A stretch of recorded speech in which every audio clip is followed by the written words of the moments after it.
Good evening, my dear students. This is Mrs. Suhair Zaki, and we are going to go forward in our science curriculum for second prep students second term. Let's start our session for today. In our session today, we will start talking about the third lesson in the first unit in our curriculum. It's with the title Combustion, Oxidation, and Reduction. Let's go forward and explain what we are going to learn during our lesson. Our lesson objectives, and by the end of the session you will be able to differentiate between elements of fire triangle combustion, explain the process of spontaneous combustion. Also, you are going to determine methods of extinguishing fires and differentiate between oxidation and reduction process. And first, let's have this introduction. This figure shows an Olympic torch held by a runner, and in our lesson we will explore ideas that will help you to answer the question below. The first question: what are the basic elements required to light the torch? What we need to light the torch?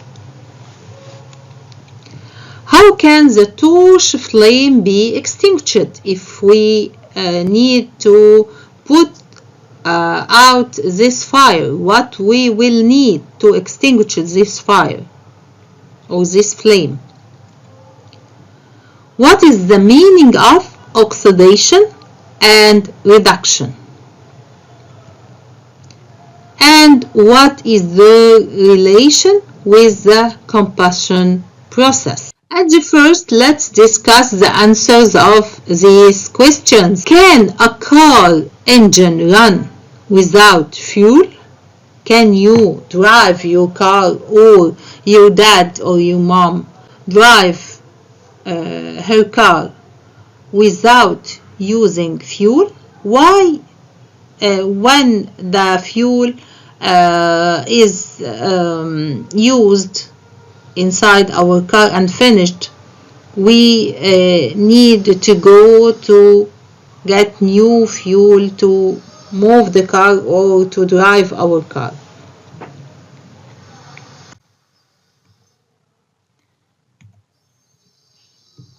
Why are frying pan fires extinguished by covering them with a metal lid?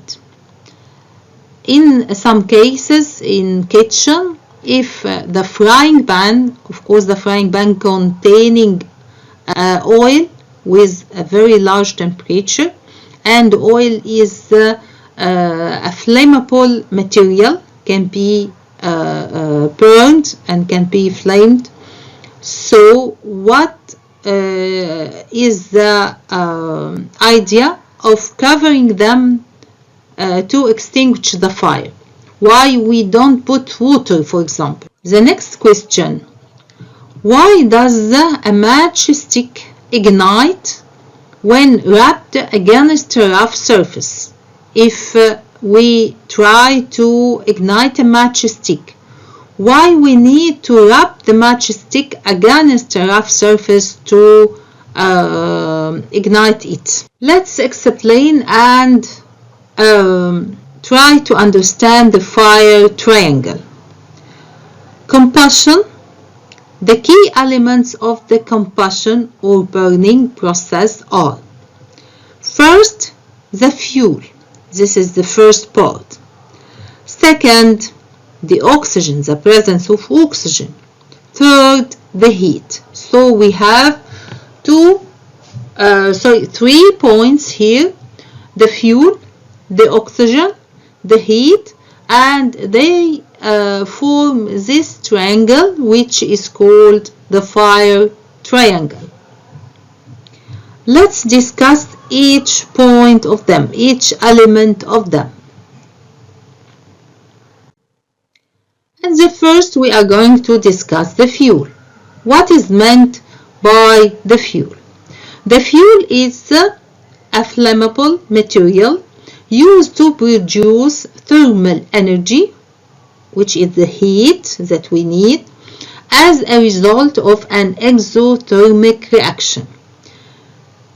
There are many types of fuel, including the fossil fuel. This is the first one. The fossil fuel, such as coal, petroleum, natural gas. Although they are non-renewable energy resource, they are the most worldwide used till now. Let's explain together the meaning of fossil fuel. Fossil fuels are materials like coal, petroleum, and natural gas formed along many years, thousands of years, in the layers of the rocks, and that is why we call them fossil fuel. And of course they are non-renewable energy resources. What is meant by non-renewable energy resources? They cannot be renewed quickly. They need a long time to be renewed. So they are non-renewable energy, as they took a very long time, thousands of years, as we mentioned before, to be formed. We use them very quickly in a very rapid rate. So they are a non-renewable resources. They will be finished sooner or later, and that is why we are searching for alternatives like solar energy or another types of energy.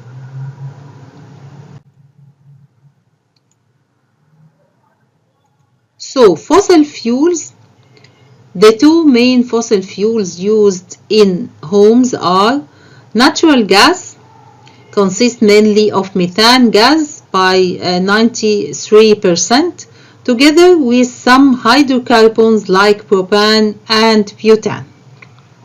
Also the butane that consists of a mixture of propane and butane after being separated from the natural gas. So these are the two main fossil fuels that we use at home, the natural gas and the butane.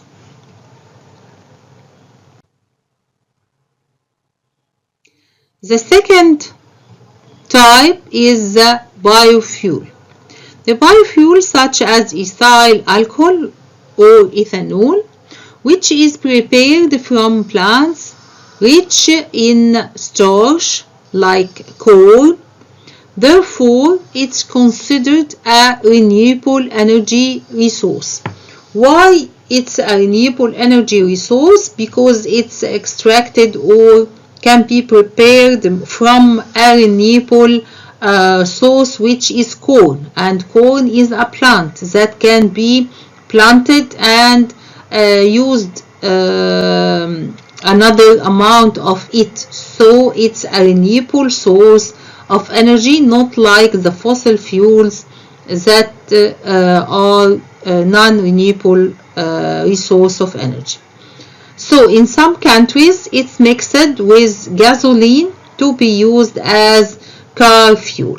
So our second type is the biofuel, which is ethanol and prepared from plants like coal and considered as a renewable energy resource, as we use plant in its preparation. The third type is the synthetic fuel, or what we are called SAN fuel, such as hydrogen gas, that is described as the fuel of the future, which is used as a fuel for cars and trucks powered by fuel cells. The fuel cell also, it's the hydrogen fuel cell, and this is the figure of a hydrogen power plant. It's actually one of the alternatives of the fossil fuels. Second part of our combustion triangle is the oxygen gas. And to learn about the importance of the oxygen gas in burning, let's study together these two figures. The first figure, figure 6, the combustion of steel wool in the atmospheric air. This is a steel wool, and we ignite it, and this is the burning of the steel wool in the atmospheric air. You know, of course, that the atmospheric air contains only 21% of oxygen. So 1/5 of the atmospheric air is the oxygen. The second figure, figure 7, is the combustion of steel wool also, but in pure oxygen. What is meant by pure oxygen? It means that 100% oxygen. So you can see the difference in combustion of the steel wool in pure oxygen and in atmospheric air. In atmospheric air, oxygen is only 21%, but pure oxygen is 100%. So combustion is higher and faster in case of pure oxygen than in the atmospheric air, because oxygen here is more concentrated, and so the burning is faster and is stronger in case of pure oxygen. So if we try to answer this question, does a piece of steel wool burn faster in atmospheric air or in pure oxygen? Of course, the answer will be in pure oxygen, because oxygen here is more concentrated and oxygen helps the burning process to take place. Now let's go and do this activity. We have some materials and tools we are going to use. These tools are paraffin candle, glass bell jar, matchbox. Let's go to the steps. Our first step, light the candle using the matchstick. This is our first step. The second step, put the candle under the bell jar. By putting the candle under the bell jar, there is a definite amount of air inside the bell jar. So why the candle flame goes out after a few minutes? After a few minutes, we will observe that the flame of the candle goes out. Why the flame of the candle goes out after few minutes? Let's explain what happened. Based on this experiment, we concluded that oxygen is an essential element in the combustion process. Without oxygen, there is no combustion. So oxygen is an essential for combustion process to be occurred.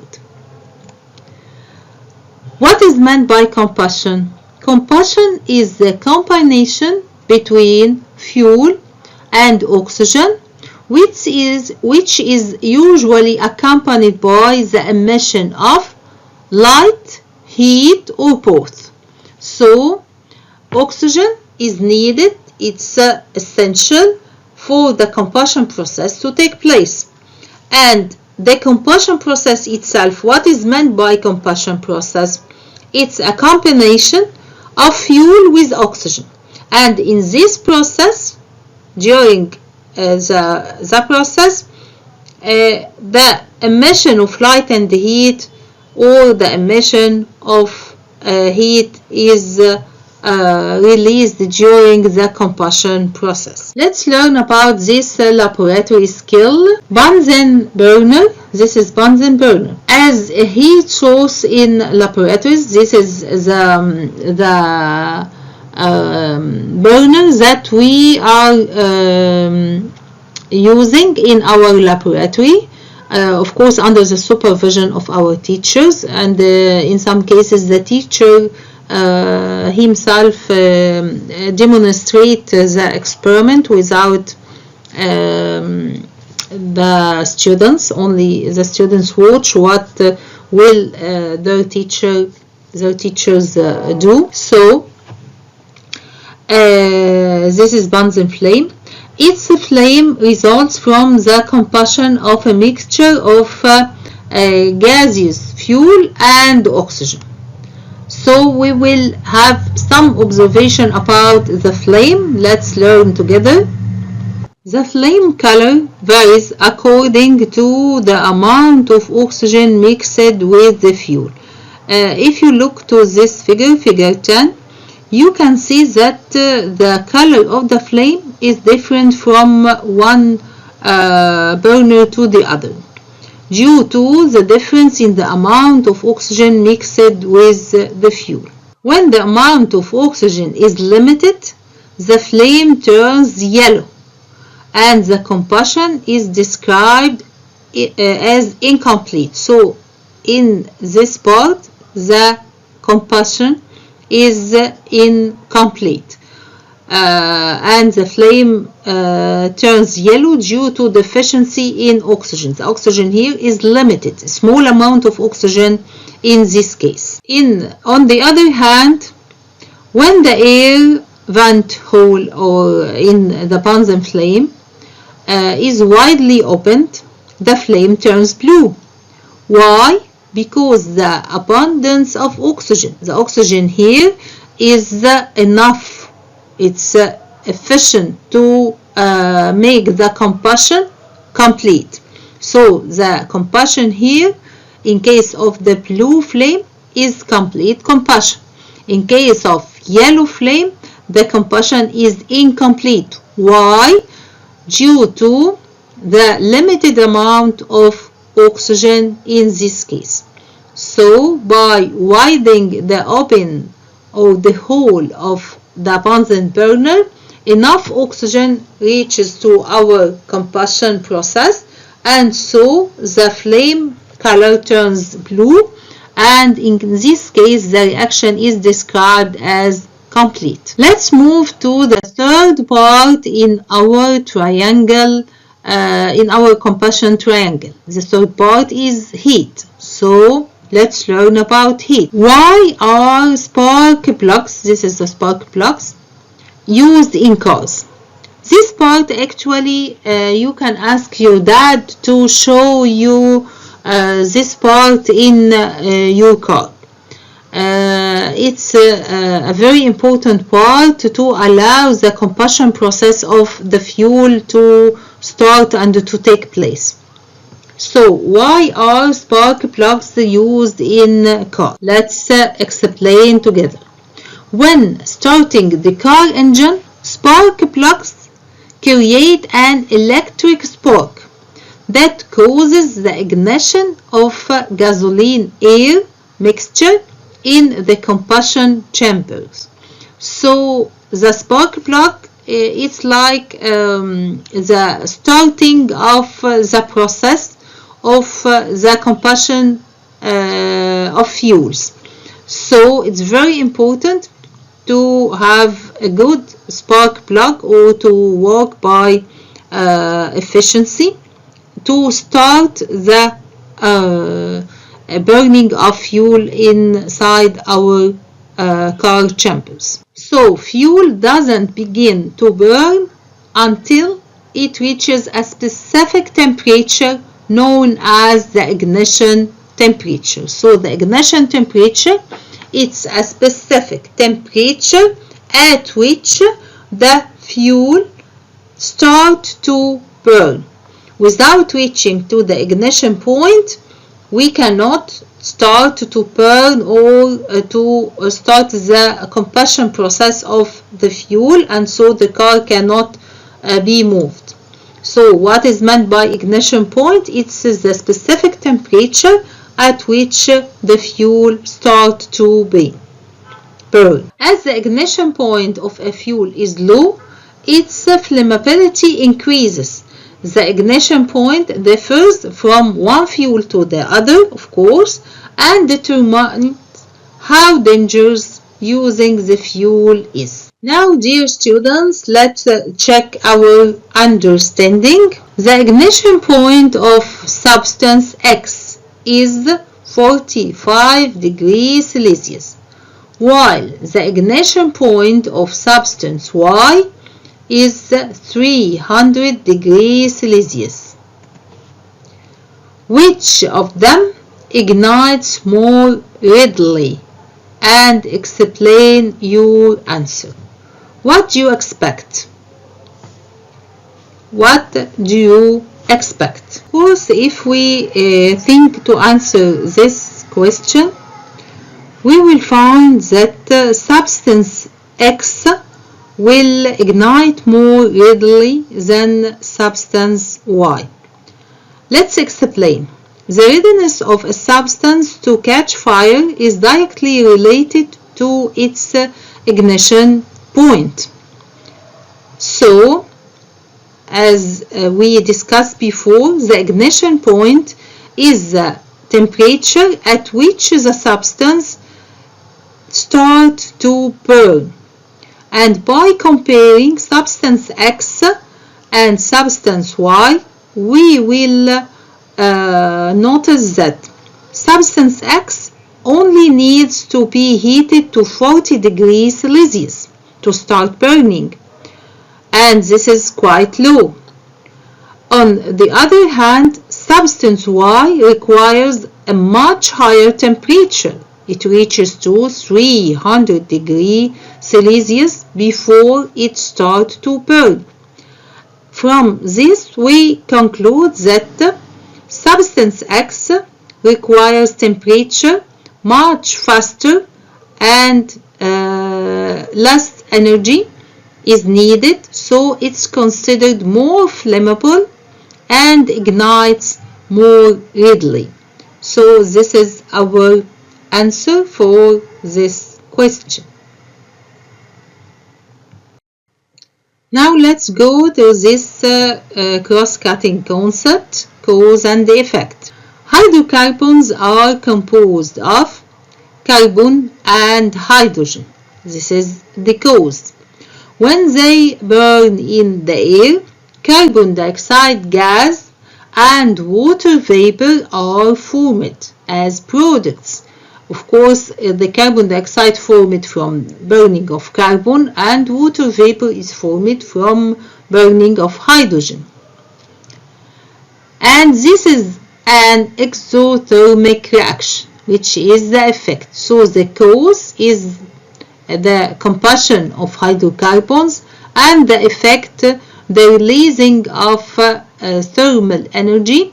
So the reaction is an exothermic reaction. Let's have example for this reaction. The burning of methane. Methane, CH4 plus oxygen, gives carbon dioxide plus water plus, of course, thermal energy or heat. This is the example that we have during burning of methane or natural gas and releasing of energy. This is an exothermic reaction. Now let's go to this technological application, the oxyacetylene flame. The oxyacetylene flame, in which acetylene gas burns completely in the presence of excess of oxygen, the temperature reaches to 3000 degrees Celsius. This is a very, very high temperature. So we use this temperature in welding and cutting metals such as steel and copper. So the use of this flame is to weld and cut metal, as here in our figure, because during the burning of acetylene gas, the temperature reaches to 3000 degrees Celsius. Now let's explain what is meant by spontaneous combustion. Spontaneous combustion of glycerin and potassium permanganate mixture, as shown here in the figure, when adding drops of glycerin to potassium permanganate powder, an exothermic reaction occurs, as you can see here in the figure. What will happen? And this reaction leads to a spontaneous emission of smoke. This is the smoke, and the formation of purple colored flame, as here. The phenomena of material igniting without any external heat source is known as spontaneous combustion or spontaneous ignition. So, these two materials, which are glycerin and potassium permanganate, when we add drops of glycerin to the potassium permanganate crystals, we will observe a reaction takes place spontaneously. This is called spontaneous combustion without any external heat source, and formation of a pink flame, and the reaction takes place. So this is called spontaneous combustion. This phenomena is called spontaneous combustion. So what is meant by spontaneous combustion? It is the phenomena of material igniting without any external heat source. Now let's go to solve some questions to evaluate our understanding. Choose the correct answer. Each of the following represents an element of the fire triangle except heat, fuel, water, oxygen. Of course, our choice will be water. Our last question, choose the correct answer. Which of the following describes the reaction of potassium permanganate with glycerin? Endothermic and spontaneous ignition reaction, exothermic and spontaneous ignition reaction. It occurs by heating, although it's exothermic. It occurs by cooling, although it's endothermic. Let's remember together this reaction. In this reaction, we added glycerin drops to potassium permanganate crystals. We observed that the reaction takes place spontaneously, and heat is released as the formation of pink flame is formed during this reaction. So, as heat is released, it's an exothermic reaction, and as the reaction didn't need any source of heat, so it's a spontaneous ignition reaction. So our choice will be exothermic and spontaneous ignition reaction. This was our last question in our session today. Me, Mrs. Suhair, was with you today under the supervision of the Science Consultant Office. This is the Ministry of Education live stream platform. See you next session, inshallah.